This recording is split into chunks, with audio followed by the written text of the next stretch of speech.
আমি যে জায়গাটিতে দাঁড়িয়ে আছি এটি হচ্ছে কলাতলি, অর্থাৎ সমুদ্র সৈকতে যাওয়ার একদম প্রবেশদ্বার।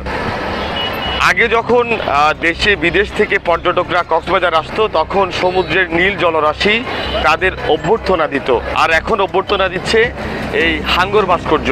আমরা একটু হাঙ্গর ভাস্কর্যের একদম নিচে একটু দেখাই আপনাদের কিভাবে আবর্জনা পড়ে আছে। বলতে গেলে এগুলো আসলে দেখার কেউ নেই।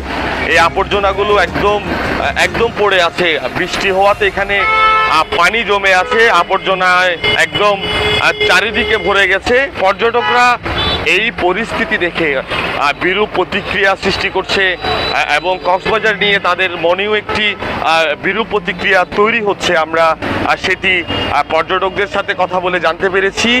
কক্সবাজার একটি ব্যয়বহুল শহর, দেশে বিদেশ থেকে এখানে পর্যটকরা আসে এবং এই শহরটি বলতে গেলে খুবই অবহেলিত। আমরা এই আবর্জনা স্তূপ দেখেই বুঝতে পারি কেন অবহেলিত। একটু আগে এখানে কক্সবাজার কমিউনিটি অ্যালায়েন্স একটি মানববন্ধন করেছে, কারণ এই হাঙ্গর ভাস্কর্যের পরিবর্তে এখানে একটি ডলফিন ভাস্কর্য করার অ্যানিমেশন কিছুদিন আগে সামাজিক যোগাযোগ মাধ্যমে ভাইরাল হয়েছে। তবে কমিউনিটি অ্যালায়েন্স বলছে